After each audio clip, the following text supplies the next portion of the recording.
Amado Deus, Pai, Filho e Espírito Santo, Deus de Abraão, Isaque e Jacó, Deus das promessas, Deus da promessa.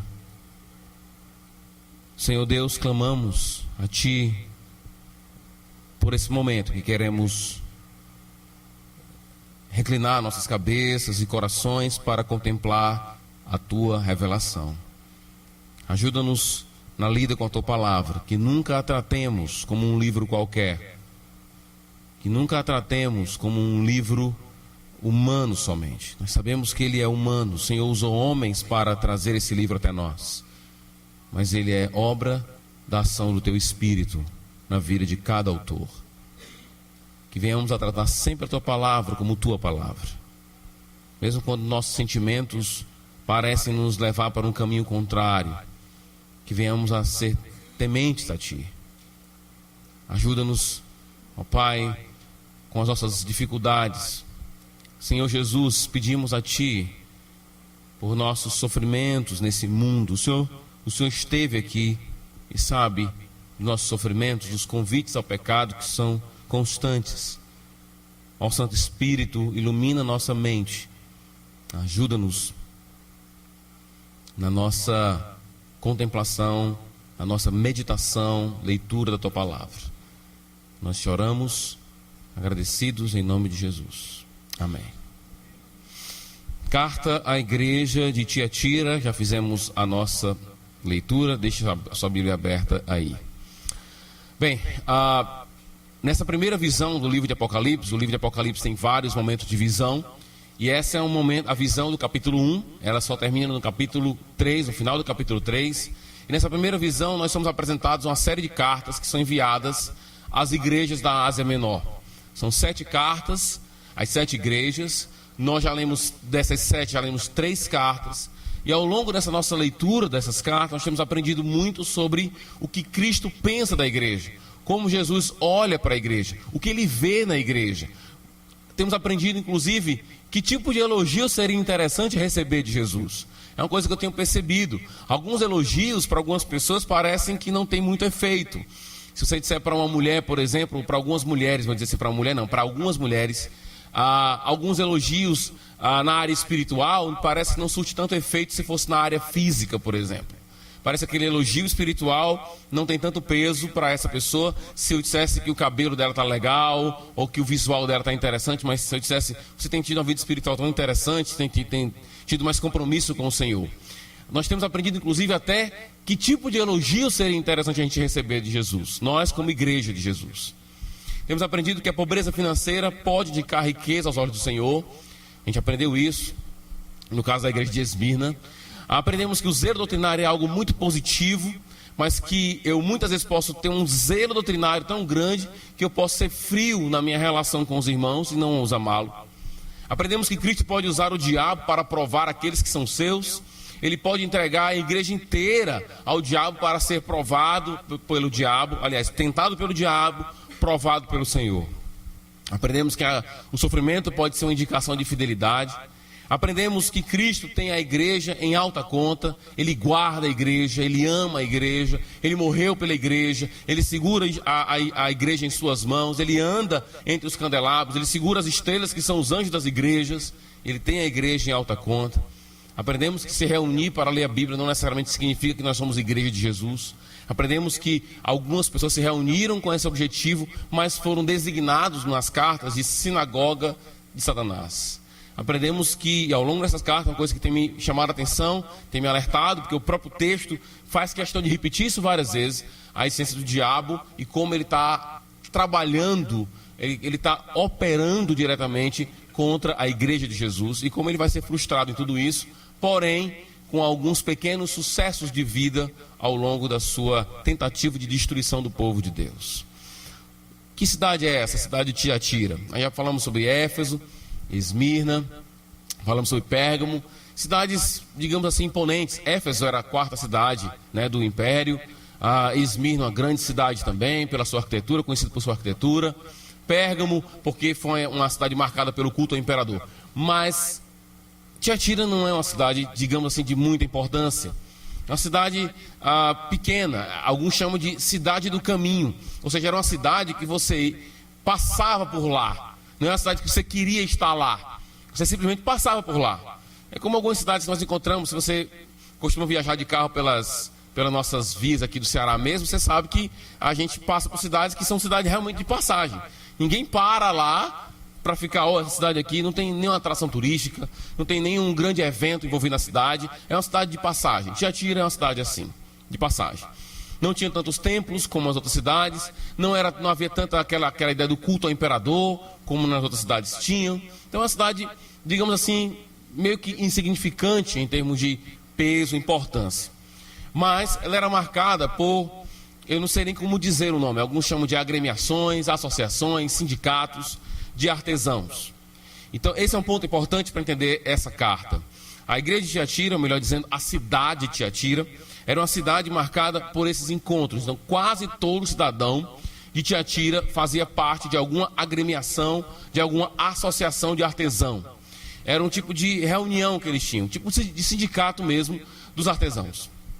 E aí a questão é a seguinte: todo sindicato tinha o seu padroeiro. Todo sindicato tinha aquele Deus que era o protetor daquela devida atividade de artesão. E aí começava a gerar um problema, porque as atividades das agremiações se davam nos templos pagãos. Apesar de Tiatira não ter muitos templos, ainda tinha. E a vida social das pessoas e o emprego delas estava diretamente envolvido.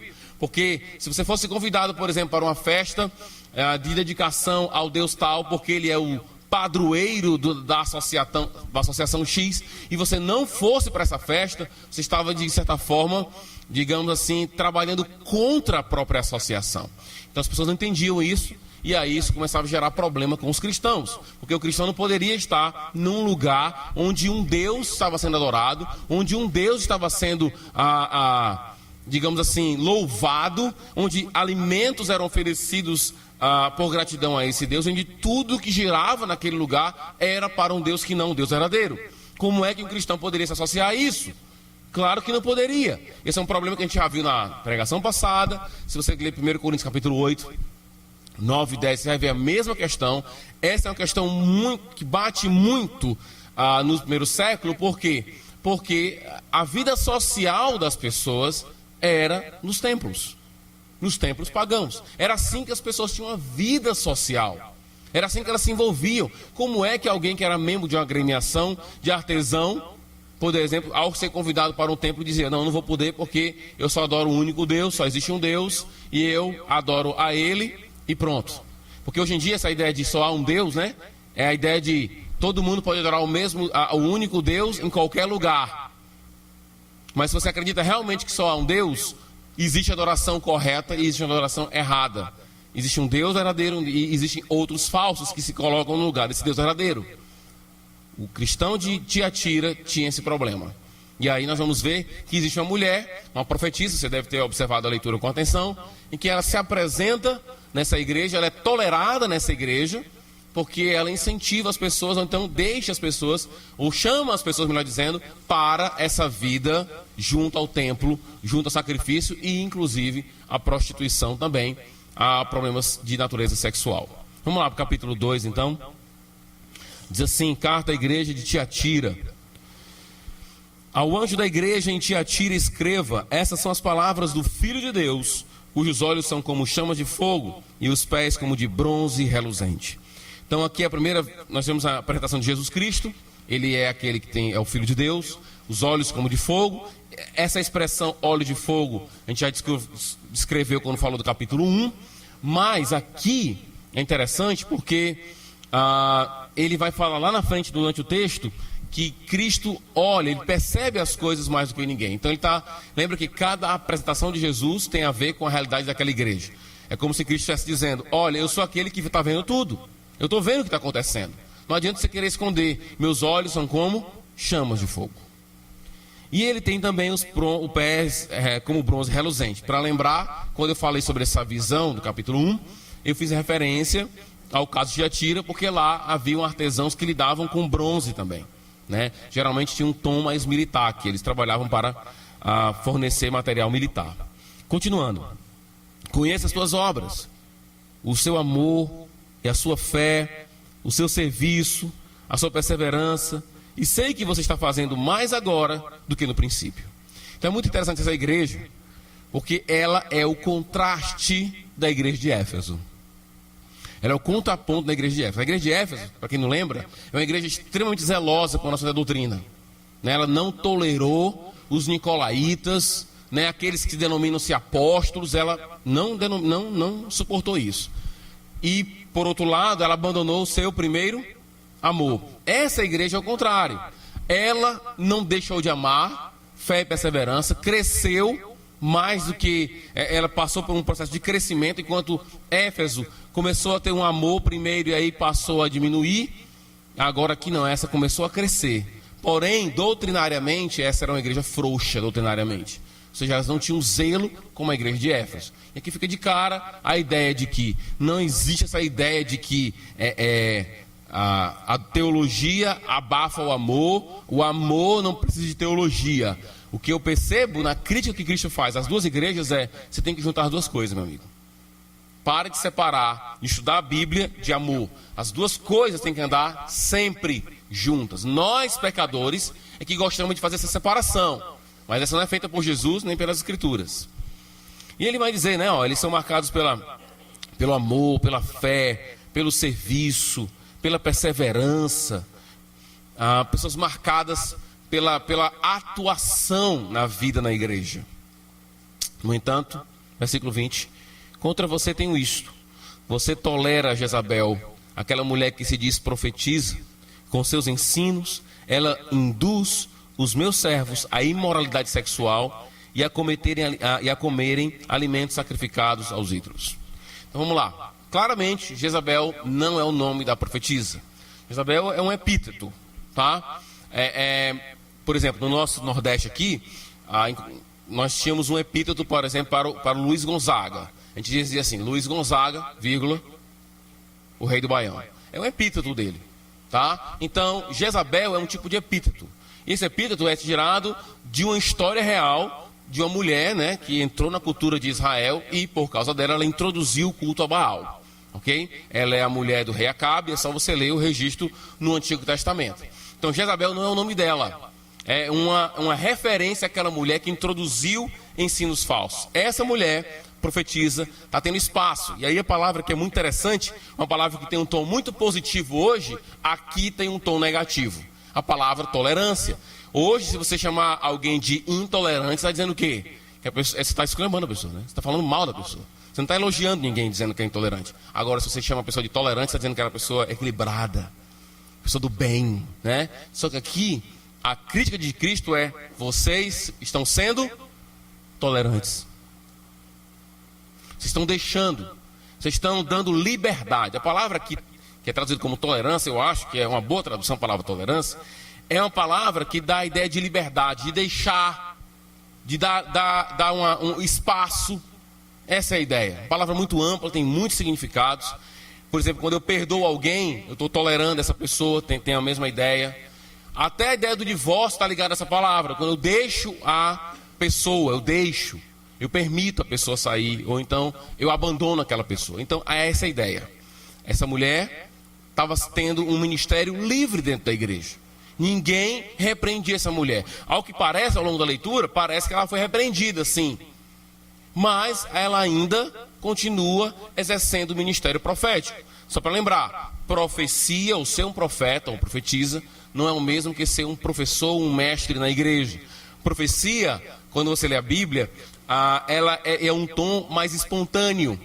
É alguém que traz uma palavra, não necessariamente está ensinando todo domingo, toda quarta-feira, não tem um calendário certo, não é essa a ideia. Mas é uma mulher que vez por outra fala, e quando ela fala, nós sabemos pelo Novo Testamento, que quando alguém fala na igreja, essa pessoa que fala tem que estar disposta a ser o quê? Julgada, avaliada. E tem dito: o que você falou não é correto, não é por aí. Só que parece que essa mulher falava, dizia, por ser profetisa, ela estava dizendo, se profetiza, ela estava dizendo: o Espírito diz, eis que o Senhor está dizendo. Só que não era nada daquilo que as Escrituras ensinam. E eles estavam deixando para lá. Talvez, não sei, porque é uma igreja que está procurando ser marcada pelo amor e tudo mais, não sei, até pelo amor, a ideia de um conceito ainda pobre, ainda que precisa ser lapidado sobre amor. Não vamos falar contra ela não, deixa ela falar, é nossa irmã. Só que qual é o ensino dessa mulher? Diz aí, versículo 20 ainda, né? Diz assim: com seus ensinos ela induz os meus servos à imoralidade sexual e a comerem alimentos sacrificados aos ídolos. Já falamos sobre essa questão de alimentos sacrificados aos ídolos. A tese de Paulo é: você pode comer qualquer coisa, contanto que você não saiba de onde veio. Se você tem consciência de onde veio, é bom que não coma. Por consciência daqueles que estão dando a você a comida, porque eles vão perceber que para você isso não tem nenhum problema. Porém, Paulo vai dizer: nunca se desloque da sua casa para um lugar onde um Deus, onde um padroeiro é adorado. É só ler 1 Coríntios capítulo 8, ok? Se deslocar da sua casa e ir para um lugar onde um Deus falso é adorado, isso é errado. Por quê? Para ser direto, claro, bíblico. Porque aquilo, e a desculpa que alguns corintianos não... alguns irmãos de Corinto, né, utilizavam era: mas o Deus não é nada. Ele não é nada. E a resposta de Paulo é: você está por fora. Aonde um Deus falso é adorado, lá existem demônios, e é a eles que você está servindo. Eis o engano seu de achar que não há nada envolvido na idolatria. Sim, há demônios envolvidos. Isso nós aprendemos em 1 Coríntios capítulo 8. Mas há uma expressão aqui que não fica muito clara, que é a ideia de imoralidade sexual. A palavra aqui é prostituição. Mas a palavra prostituição na Bíblia nem sempre quer dizer uma atividade sexual errada. Às vezes prostituição pode dar a ideia também de prostituição espiritual. Por exemplo, o povo de Israel foi condenado por ser um povo que teve um comportamento de prostituta. Porque ao invés de estar com seu marido, que seria Deus, ela, como uma prostituta, Israel, estava se doando para outros deuses. Então isso é um tipo de prostituição espiritual. A questão que fica é, aqui no caso do versículo 20, que tipo de prostituição é essa? A versão NVI, que nós estamos seguindo, ela já interpretou. Ela acha que tem a ver, sim, com questões sexuais. Então essa mulher estaria, aos poucos, introduzindo a questão da sexualidade. Eu acho que é por aí. Porque, como eu falei na semana passada, o culto aos outros deuses estava muito relacionado à prostituição. É interessante você depois ver, não sei se alguém fez algum estudo, algum doutorado, algum mestrado, o cara fez algum estudo de comportamento religioso, de como lugares que têm idolatria, próximo a esses lugares, isso está ligado ao quê? À prostituição. Observe nas festas de padroeiro, o que tem na festa de padroeiro muitas vezes? Bebida, todo mundo lá se alcoolizando, e tal, e tal, e tal. E geralmente, eu não sei, porque no meu tempo era assim, né? Não sei como é que é hoje em dia. Geralmente traz uma banda, e aí tem aquela festança à noite, então o pessoal vai para a festa do padroeiro, tal, depois vai trair a mulher, vai encher a cara. É uma coisa relacionada diretamente com a outra. Sempre foi assim. Era assim também nos dias de Tiatira, é assim até hoje. Há uma relação direta. Eu me lembro quando eu fui para Juazeiro, morar em Juazeiro, a gente fez uma visita ao horto, né? Tem que ir lá, porque se ir para Juazeiro e não ir para o horto, né? Eu fui lá. E a gente foi, eu me lembro do número de bares que tinha perto. O que tem a ver aquilo com aquilo? Tem tudo a ver. Há uma relação direta entre a idolatria e a prostituição. Então o que eu acho é que o discurso da nossa profetisa sem futuro aqui, a Jezabel, era mais ou menos: irmãos, não tem nada demais. Até porque, se nós não estivermos lá, como ficará a nossa associação de artesãos? Como nós teremos espaço? Nós não conseguiríamos emprego. Temos que estar lá, não é nada demais. O Deus não é nada em si. Nada. Não tem problema nenhum. E continua. Versículo 21. Dê-lhe tempo para que se arrependesse da sua imoralidade sexual, mas ela não quer se arrepender. É um quadro terrível esse que nos é colocado aqui. Uma mulher que recebe a oportunidade de se arrepender. Tudo indica que alguém da igreja se levantou, não sei se João mesmo, ou alguém chamou ela a atenção e ela não quis se arrepender, né? A ausência do arrependimento é a marca de todo e qualquer condenado. Condenado é alguém que não tem a postura de arrependimento, né? E na nossa cultura de hoje, as pessoas de forma tola, porque estão seguindo uma onda, porque uma coisa que você percebe quando você se converte, quando você lê as escrituras, eles acham que nós estamos sendo manipulados. Eles não são. Ninguém no mundo quem é manipulado são os crentes. Os do mundo não são, ninguém é manipulado. Só que a gente começa a ver que a manipulação é grande demais. As pessoas são manipuladas, levadas. O texto aqui, e uma das manipulações que tem sido dita eu me arrependo somente do que eu não fiz. Não me arrependo de nada do que eu fiz. Isso é a coisa mais tola que a gente pode ouvir de uma pessoa falar. Isso é uma declaração de perfeição. Quase, né? Eu não me arrependo de nada do que eu fiz. Isso é uma coisa tola. Mas isso é uma coisa que você escuta na televisão, aí você escuta e você reproduz na sala, mas quem é seduzido são os crentes, são os tolos, são levados. O pessoal do mundo ninguém é. A doutrina do arrependimento aqui é clara. Deus deu tempo para essa mulher se arrepender. Voltar atrás, mudar a mentalidade com respeito àquilo que ela estava fazendo. Nada. Ela não quer. Versículo 21. Mas ela não quer se arrepender. A gente às vezes luta com isso. O que fazer com pessoas que não querem se arrepender? Fazer o que Jesus faz. Tem muita igreja. É uma coisa que eu tenho ficado às vezes assim indignado. É porque tem gente que sai dessa igreja aqui. Alguns saíram daqui expulsos dessa igreja porque não se arrependeram. Aí vão para outra igreja e dizem assim, essa igreja aqui é do bem, porque nessa igreja aqui é restauração, é amor, todo mundo que se ama. Então vocês são melhores do que Jesus. A igreja é melhor do que Jesus. Porque para quem não quer se arrepender, a Bíblia diz, entrega-o a Satanás. Para quem não quer se arrepender. Para quem quer se arrepender, aí a comunidade da graça recebe. A comunidade da aliança de Jesus Cristo recebe-o. Porque aqui é para lugar mesmo para pecador arrependido. Agora, para quem comete pecado e diz, eu não me arrependo do que eu fiz, só me arrependo do que eu não fiz. Para esse tipo de pessoa, a gente não tem que estar recebendo, nem tolerar. É nesse sentido que tolerância tem um aspecto negativo. Ele vai dizer, por isso vou fazê-la adoecer e trarei grande sofrimento aos que cometem adultério com ela, a não ser que se arrependa das obras que ela pratica. Aqui começa, então tem 3 grupos aqui que está na cabeça de Cristo quando ele escreve a carta. Então vamos devagar aqui. Na minha versão, no verso 22 diz assim, vou fazê-la adoecer. Como é que está na sua?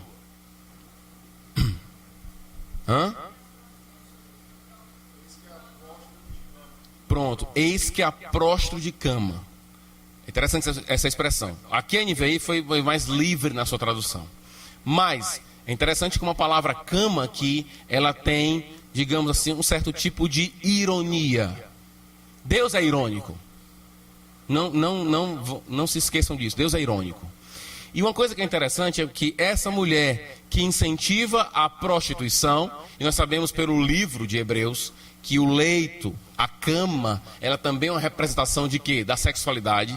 Ao mesmo tempo a cama é uma representação de doença. Então essa mulher que era marcada pela prostituição, vai terminar seus dias aonde? Na cama. Para quem não se arrepende, Deus faz assim. Por que conosco seria diferente? Por que com a Igreja Batista seria diferente? Eu digo uma coisa para você, essas pessoas que muitas vezes criticam a igreja porque a igreja coloca para fora, não conseguiriam ler 2 versículos de Apocalipse. Como é? Jesus faz isso? Faz. Para quem não se arrepende? Versículo 22, por isso vou fazer adoecer e trarei grande sofrimento. Aí vem, a quem? Aos que cometem adultério com ela, a não ser que se arrependam. Então é um grupo aqui, é um grupo que comete adultério com ela. Claramente essa palavra adultério não é adultério no sentido literal, mas é porque eles estão adulterando, ou seja, traindo a Deus. Essa é uma palavra muito utilizada de forma metafórica e espiritual no Novo Testamento, na Bíblia em todo, no Antigo Testamento também. Como eu falei, o povo de Israel é um povo marcado pelo adultério, porque traiu Deus. No livro de Tiago, vai dizer que eu posso orar a Deus de forma adúltera, lembra? Adúlteros e adúlteras, que pedem coisas somente para vocês, pedem a Deus para usufruir com outras pessoas, traidores. Essa mulher então está induzindo alguns irmãos da igreja a sair e ter uma vida com esses outros templos aí, adulterando a Deus, traindo a Deus, porque é uma traição. Quando você sai da sua casa para ir para um lugar onde outro Deus é adorado, o que é isso? É louvor a Deus? Eu vou lá por causa de Jesus? Uma ova, né? Vamos acordar. Você está traindo a Deus. Traidor, traidora. Aí está dizendo aqui, por isso, traz sofrimento para um grupo. Que grupo? O grupo que adultera com ela. Esse é o primeiro grupo. Esse grupo parece outro grupo que é chamado de os filhos dela. Então são 3 grupos: os que adulteram com ela, os filhos dela e os demais. Então a igreja é dividida. Um grupo chamado de filhos, esses sofrerão uma punição igual a ela. Aí tem um grupo dos que adulteram com ela, esses têm uma chance. Cristo está dizendo, né? A não ser, né, que se arrependam das obras que ela faz. Então esse grupo ainda tem uma chance. Parece que é um grupo que não está ainda, digamos assim, completamente entregue a ela. É um grupo da igreja que faz as coisas que ela quer que eles façam, mas ainda não está entregue. Mas tem um grupo que são chamados de os filhos dela. Aí esses parecem que são os discípulos dela mesmo, aqueles que seguem ela mesmo. É um outro grupo. E tem os demais. São aqueles que não entraram na onda, mas erraram porque toleraram ela dentro da igreja. São 3 grupos aqui. Vamos lá, versículo 23 agora. Matarei os filhos dessa mulher. Está vendo? Então, para um grupo que adultera com ela, tem chance. Mas para os filhos dela, não há chance. Eu os matarei. A gente já falou sobre isso aqui várias vezes. Deus mata pessoas. E essas pessoas que são marcadas por a dureza de coração e que querem destruir a igreja do Senhor, é isso que tem reservado: matarei os filhos dessa mulher. Então todas as igrejas saberão que eu sou aquele que sonda as mentes e corações, e retribuirei a cada um de vocês de acordo com as suas obras. Aos demais, é o terceiro grupo, né? Já é um outro grupo, que estão em Tiatira, vocês que não seguem a doutrina dela e não aprenderam, como eles dizem, os profundos segredos de Satanás, digo, não porei outra carga sobre vocês. Vamos parar aqui. O que são esses segredos de Satanás? Parece que ela dizia, essa mulher, essa profetisa, esse grupo, junto com ela e seus filhos, dizia que eles tinham segredos, só eles sabem. A questão é, eles tinham segredo de Satanás mesmo? Alguns acham que sim. Alguns acham que essa mulher, ela dizia o seguinte: para você combater o inimigo, você tem que conhecer as coisas ocultas dele. Eu já ouvi isso, né? Tem gente que, cara, a boca do crente é Satanás. Tudo é Satanás, demônio em todo lugar. Se o gato mia de uma forma estranha, é um Satanás. Se o sapo pula estranho, é o diabo que está lá no couro do sapo. Então tudo é Satanás. Tem gente que não, tem segredos. Sabia que isso aí foi algum trabalho que fizeram. Esse tipo de coisas, baboseira que a gente escuta direto. Algumas pessoas parecem que acreditam que para você ter uma vitória contra Satanás, você tem que saber dos segredos dele. Mas há um outro sentido. Pode ser que nós temos aqui uma palavra de ironia. Lembra que no capítulo 2 ainda, Jesus diz que a sinagoga lá, se não me engano, em Esmirna, é uma sinagoga de Satanás. Então, a ideia seria, eles dizem que é de Deus, mas na verdade é de Satanás. Talvez a ideia é essa aqui também. São pessoas que dizem que tinham segredos de Deus, mas na verdade Cristo está sendo irônico, dizendo, na verdade os segredos dele é segredos de Satanás. Mas eles se colocavam como pessoas que têm segredos de Deus. Na parte das aplicações eu vou falar um pouco sobre isso. Mas está cheio de gente assim. Gente que que ganha pessoas não pelo que a Bíblia apresenta, mas pelas coisas ocultas. Tem gente que se aproxima da igreja não para saber aquilo que é claro na Bíblia, mas aquilo que é oculto. São essas pessoas que são mais facilmente manipuladas, né? Alguém que diz assim, não, o pastor lá, a igreja tal, o pessoal lá tem um domínio, eles sabem de coisas que ninguém mais sabe. Quando começa com essa história de saber coisas que os outros não sabem, você já vê que isso não é bíblico. A Bíblia deixa bem claro para nós que não há mistério mais para nós. O mistério já foi revelado a nós. Não há mistério para nós que um grupo tem e outros não tem. Ele continua. O segredo de Satanás, já falei, né? Aí ele vai dizer assim, não porei outra carga sobre vocês. Que sentido é esse? Ele vai dizer, tão somente apegue-se com firmeza ao que vocês têm, até que eu venha. Ou seja, eu não vou colocar mais nenhuma exigência a vocês. Se vocês se mantiverem assim, contanto que vocês lidem com essa mulher, mantenham-se assim, perseverantes, em amor, em crescimento, em fé, em serviço, mantenham-se assim. Essa é a ideia. Aquele que vencer e fizer a minha vontade, até o fim darei autoridade sobre as nações, versículo 26, ao vencedor, né? É sempre dito assim. Ele vai citar o Salmo 2, né? Ele as governará com cetro de ferro e as despedaçará como um vaso de barro. Eu lhe darei a mesma autoridade que recebi de meu Pai, também lhe darei a estrela da manhã. Aquele que tem ouvidos, ouça o que o Espírito diz às igrejas. Jesus vai dar para aqueles que vencem, a palavra, já falei várias vezes, mas o vencedor poderia ser traduzido como aquele que persevera até o fim, o crente realmente genuíno, autêntico, aquele que vai até o final como fidelidade. Essa pessoa vai receber de mim o que? A autoridade sobre as nações. E depois a estrela da manhã. Então vamos devagar com essa expressão aqui. A cadeia é a seguinte: Deus dá autoridade a Cristo e Cristo dá autoridade a nós. Essa é a seguinte, essa é a cadeia aqui. Ele cita o Salmo 2. Em que sentido esse cetro de ferro? Em que sentido é esse? É o sentido não somente de um reino, mas também tem o sentido de um pastoreio. O cetro de ferro é um cetro que ele tem parte de madeira e uma ponta de ferro, que era utilizado por pastores na hora de matar animais que queriam matar suas ovelhas. Então eles matavam isso.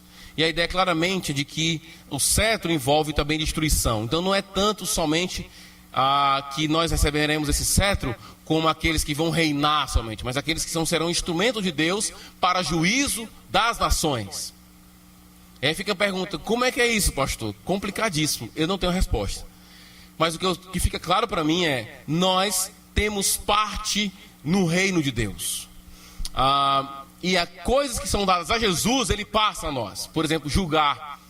Paulo vai dizer lá em 1 Coríntios, né, que devemos julgar uns aos outros, porque um dia nós julgaremos quem? Os anjos. Jesus vai dizer nos evangelhos, Mateus 19, que os discípulos sentariam em tronos para julgar as tribos de Israel.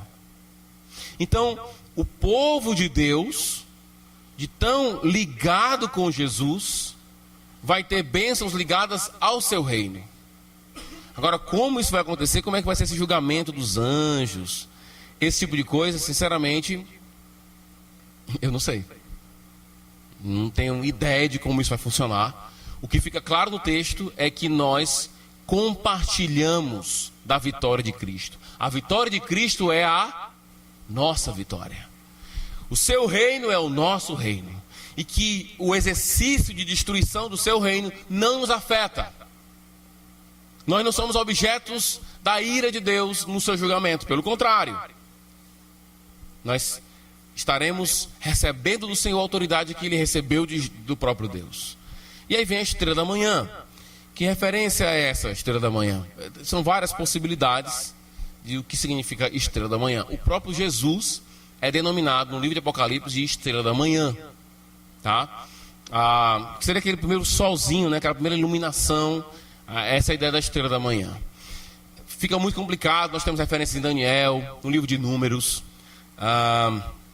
referências na literatura intertestamental, São várias as possibilidades. Alguns acham que é o próprio Jesus. Então, é como se Cristo dissesse assim: eu lhe darei, versículo 28, a estrela da manhã. Ou seja, ele estaria dizendo: eu darei a mim mesmo para vocês. Seria essa a ideia. Alguns acham. Mas a estrela da manhã, que Vênus é considerada a estrela da manhã, né, na cultura romana, ela era usada nas bandeiras dos exércitos romanos para dar a ideia da sua invencibilidade. Então pode ser que nós temos aqui uma referência militar. E a ideia seria essa: eu vou dar a você a estrela da manhã, no sentido de que eu vou fazer realmente vocês vencedores. Essa é a ideia. Ok? Então vamos aqui para algumas aplicações. Eu acho que o tempo de exposição já foi o tempo suficiente. Vamos aqui então para algumas aplicações do texto para a gente. Primeiro, há uma aplicação direta da parte econômica para a gente aqui. Porque alguns irmãos se sentem tentados a ir para um lugar onde um Deus falso é adorado. Alguns porque são bestas mesmo.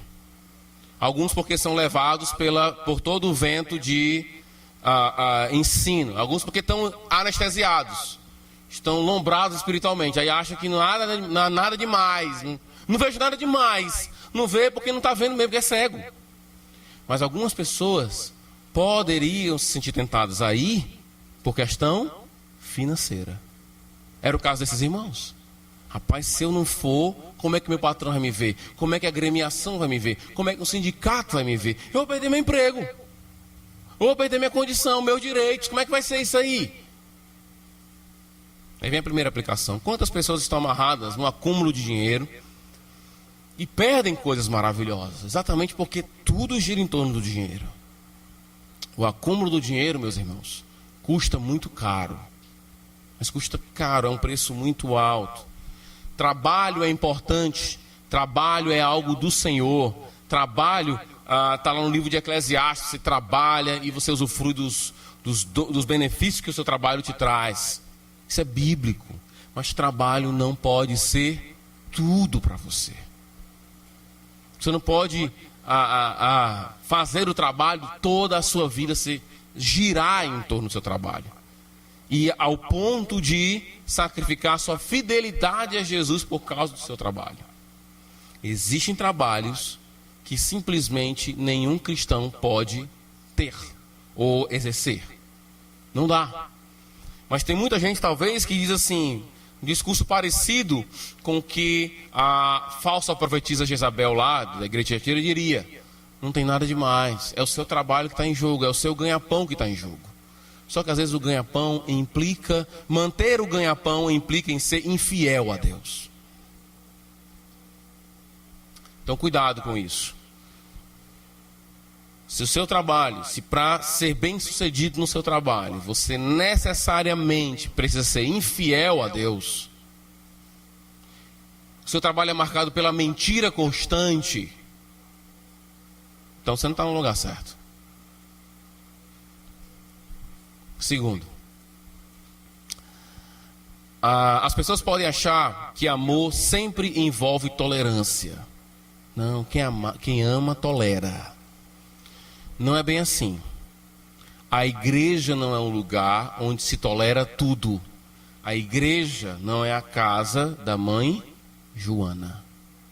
A igreja não pode tolerar qualquer tipo de discurso e qualquer tipo de comportamento. Jesus diz: tenho contra vós o fato de que vocês toleram a mulher que está trazendo prejuízo à igreja. Hoje tolerância é uma palavra positiva. Não somente isso, ela só é positiva. Nunca você usa a palavra tolerância no sentido negativo hoje em dia. E ser intolerante sempre é negativo. Há pouco tempo, isso a gente escuta direto. Aquele francês, aquele cartunista francês que morreu, lembra? Pelo pessoal do Estado Islâmico, não sei qual foi o grupo, né? Foi o Estado Islâmico que fez aquilo ali? Não, né? Não sei qual foi o grupo que fez, não lembro agora não quero dar uma informação aqui errada. Mas, qual foi a ideia que todos os jornais passaram? O grupo islâmico era um grupo intolerante. E aquele homem estava só exercendo a sua liberdade. Mentira. Os dois foram intolerantes. ele não respeitou a religião deles. Ele zombou da religião dos outros. Ele foi intolerante. Como o Estado Islâmico foi intolerante. Os dois são intolerantes. Completamente intolerantes. Então, a gente, sem perceber, muitas vezes engole o julgamento que a mídia faz pra gente. Mas aquele cara é intolerante, o cara que morreu. Não é porque ele morreu que agora ele não pode ser passivo de... Agora ninguém pode criticar o cara morreu.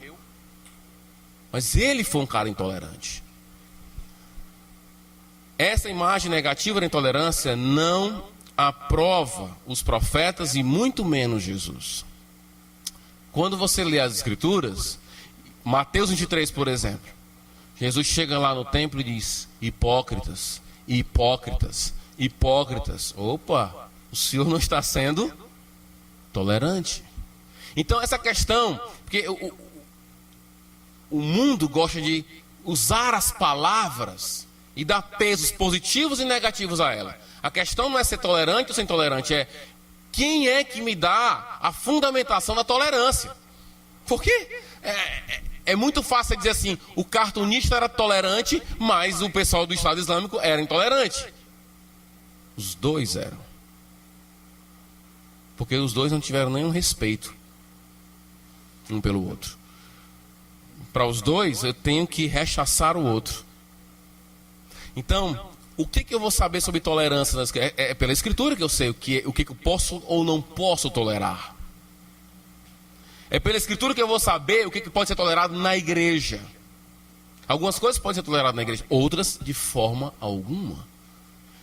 Pessoas que se levantam para promover ensinos que não glorificam a Deus, está fora, ninguém vai tolerar isso aqui não. Ah, pastor, não gostei.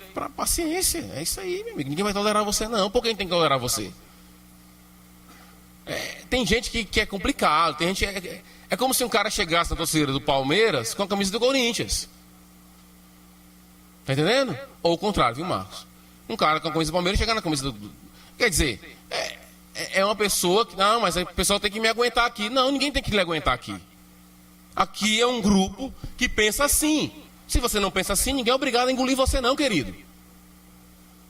Igreja, só para deixar bem claro, não é órgão público. Igreja é um órgão privado. E está aqui quem quer. Portanto, existe toda uma estrutura de crenças ligadas à igreja. E nós não abrimos mão de nenhuma delas. Aquelas que são fundamentais, não vamos abrir mão de jeito nenhum. Ah, mas aí porque a minha igreja antiga era assim, então, olha, que tal você voltar para lá? Seria muito interessante. Porque aqui, algumas coisas nós não vamos tolerar. Terceiro, pecado deve ser tratado como pecado. Parece estranho dizer isso, né?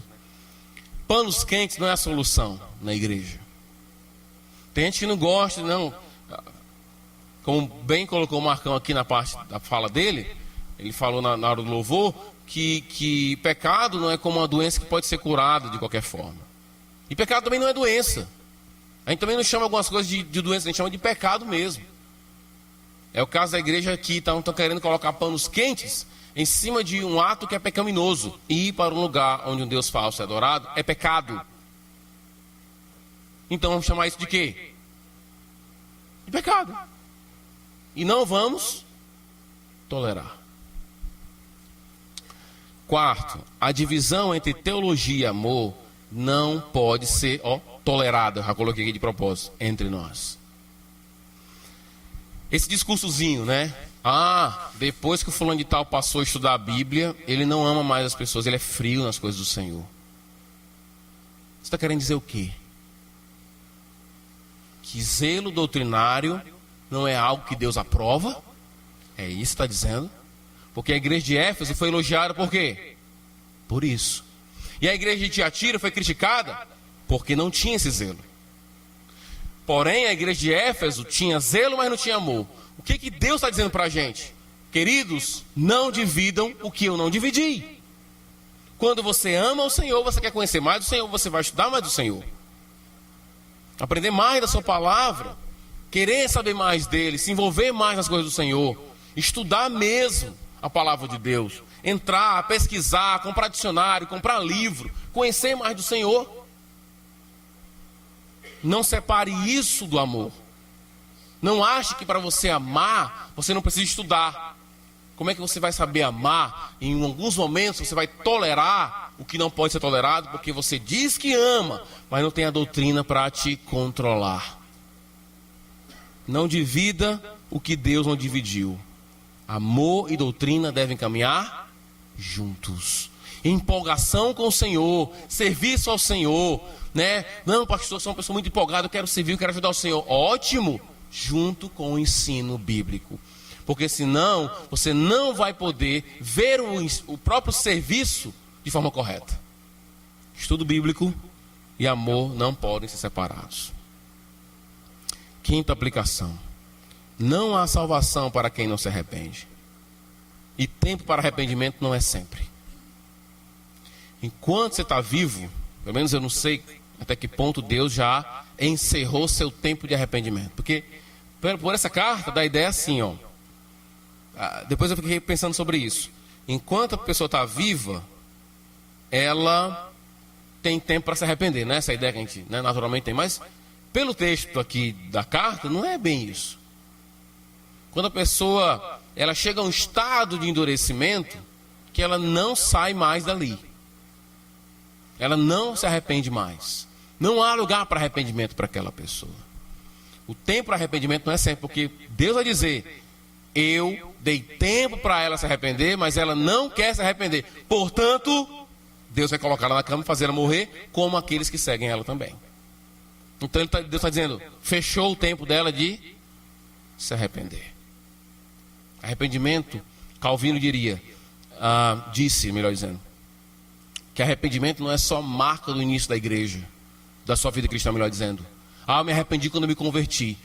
A nossa vida é arrependimento. Todos os dias pecamos e devemos confessar ao Senhor arrependimento. O que nós fazemos. Sexta aplicação: cuidado com aqueles que se propõem a apresentar uma verdade nova.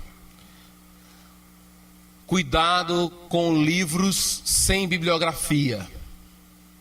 O que é um livro sem bibliografia? É um cara que escreve e diz assim: tudo que eu escrevi aqui vem da minha cabeça, não usei ninguém. Ele é o próprio Espírito Santo. Cuidado com pessoas que se colocam na postura de trazer algo novo. Nós acreditamos, eu acredito que Deus pode revelar coisas pelo Espírito Santo a nós, mas nunca Ele pode revelar algo novo que vá além ou contra o que Ele já escreveu. Então, cuidado com essa ideia de que, porque a ideia qual é aqui? Essa profetisa parece que tinha informações ocultas sobre Deus. Informações que só ela tinha, ninguém mais tinha. E tem muita coisa desse tipo que acontece entre os cristãos. Tem cristão que engole isso, é manipulado de forma tão fácil. Só chega e diz: pastor, agora tem uma nova forma de evangelizar. É a marcha para Jesus. É uma forma muito boa de evangelismo. É. Quem foi que descobriu isso? Foi fulano de tal, na Inglaterra. Ok. E aí? Jesus não sabia disso, os apóstolos não, porque se eles soubessem, ele tinha feito a marcha para Jesus aonde? Em Jerusalém. Num dia se converteram quantas pessoas? 3.000 pessoas, não foi se converteram? No outro dia foi mais 2, ficou 5.000. Dava uma marcha para Jesus grande em Jerusalém, não? Por que eles não fizeram? Porque isso é um segredo que só alguns têm. Cuidado com essas soluções novas, que dá a ideia de que todo mundo, parece dar a ideia assim: os cristãos antigos todos eram retardados, idiotas e tolos. Aí agora surgiu um pastor X que teve uma ideia que Calvino não teve, que Lutero não teve, que Jesus não teve, que Paulo não teve, que Pedro não teve. Só ele teve. Mas ainda tem crente que diz assim: pastor, ainda vai na onda. Cuidado com essa ideia das coisas ocultas de Deus. O que você tem a aprender, querido, está aqui. É simples. É isso mesmo.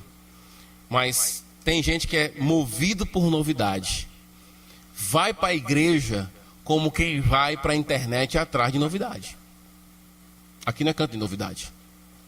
Aqui é canto de ouvir coisas antigas. E é exatamente esse tipo de gente que procura coisas novas, que são mais manipuladas por esses caras.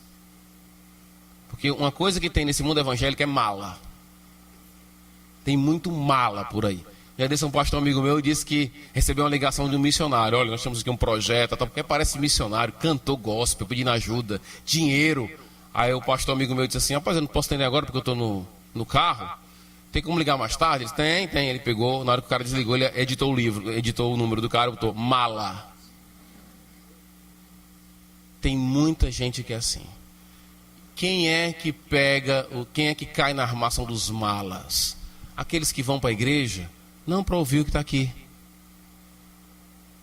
mas que é um projeto novo, uma solução nova, a fórmula mágica da manutenção do casamento. 3 passos para o seu casamento ficar feliz.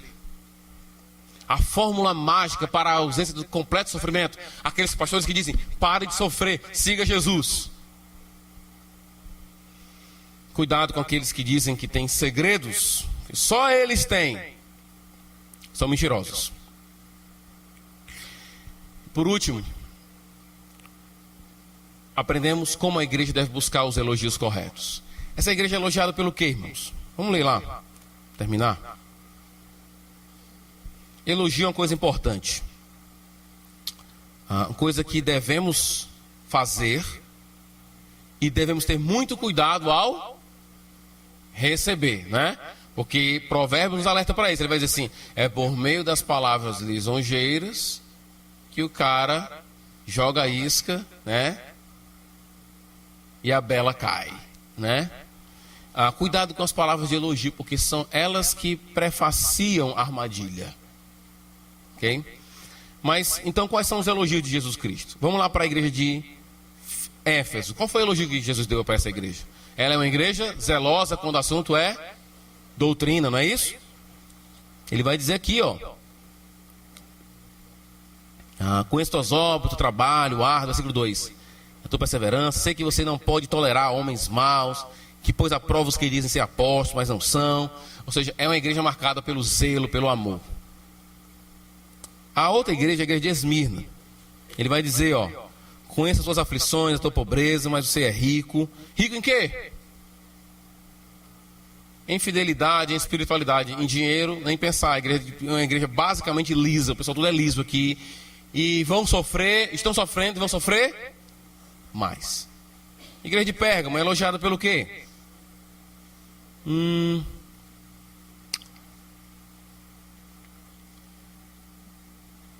Versículo 12, não é elogiado por nada, né? Permanece fiel. Cadê? Ok. Contudo você permanece fiel ao meu nome, não renunciou à sua fé em mim, nem mesmo quando Antipas, a única igreja que não recebe é a igreja de Filadélfia, ou de Laodiceia. E agora Tiatira é marcada pelo amor, pelo serviço. É interessante isso, porque quando alguém elogia uma igreja hoje, não usa isso. É sempre o prédio, quer falar, né? Rapaz, a igreja lá é legal, tem um prédio enorme, tem 10 mil pessoas, tem 40 mil pessoas. A igreja, inclusive, tem uma rádio. A igreja tem uma escola. Eu não encontro esses elogios aqui. Os elogios aqui são: vocês são fiéis. Que bom que vocês amam. Que bom que vocês prezam pela doutrina. Nós devemos ter o olhar de Cristo às igrejas. Inclusive a igreja mais rica aqui é a que não recebe um elogio sequer. Então muitas igrejas, muita gente com a igreja não vai com o olhar de Jesus. Não vê a igreja com o olhar de Cristo. Nós devemos ter o olhar de Jesus às igrejas. Saber qual elogio melhor podemos receber como igreja. Que tipo de elogio você pode receber? Porque eu me lembro o irmão Firmino falando comigo, né? Que algumas pessoas disseram assim: irmão, não vai para aquela igreja não, né? Olha, não vá não, porque lá o negócio, né? O pessoal lá é do mal, né? Pastor Darth Vader, entendeu? Não vá, entendeu? Por quê? Porque não gostou por causa daquilo, veio para cá e não gostou por causa daquilo outro. Aquilo que para mim é crítica, em alguns casos, para mim é Elogio, querido. Porque a crítica é feita não com o olhar de Jesus. Aqui Jesus está dizendo, vocês são pobres, mas na verdade vocês são ricos. Para os ricos ele vai dizer, vocês são ricos, mas na verdade são pobres. Vocês acham que estão vestidos, mas na verdade estão nus. No final do capítulo 3 ele vai dizer isso. Então eu tenho que olhar para a igreja com o olhar de Cristo. Se o Zé da esquina não gosta da nossa igreja, o fulano de tal não gosta da nossa igreja, se o prefeito não gosta da nossa igreja, se o vereador X não gosta da nossa igreja, é problema deles. Nosso objetivo é agradar a Cristo. O elogio que queremos receber é de Cristo. Vocês são fiéis, zelosos na doutrina, amam uns aos outros. Esse nós queremos receber. Ele não fala de programação, ele não fala do número de instrumentos da igreja, ele não fala do grupo de louvor, ele não fala do pastor, ele fala da fidelidade do povo. Devemos saber que tipo de elogio nossa igreja quer receber. Um dia, talvez um pastor dessa igreja, um missionário da nossa igreja, possa até receber a chave da cidade. Mas isso não quer dizer que Deus está aprovando aquela pessoa. O elogio não deve vir da cidade necessariamente, mas da pessoa de Cristo. E o elogio dele, muitas vezes não é o elogio que muitas igrejas querem receber. Hoje a ideia é, nós queremos ser a maior igreja do Ceará, a maior igreja do planeta Terra. Nós queremos fazer um trabalho em Marte. O pessoal que está tudo assim, esse tipo de elogio que as pessoas querem ouvir muitas vezes. Nós não.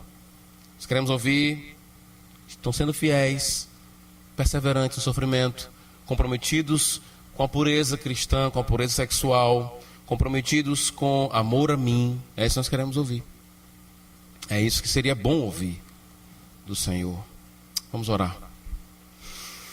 Santo Deus, obrigado, Pai, por nos trazer aqui, por nos dar a oportunidade de entender melhor a Tua palavra e enxergar a igreja do Senhor como o Senhor a vê. Nos dá os Seus olhos para que venhamos a julgar a nossa igreja de uma forma correta, a ver onde devemos voltar atrás, onde erramos, onde estamos errando, para nos arrepender e sermos aprovados por Ti. Em nome de Jesus te oramos. Amém.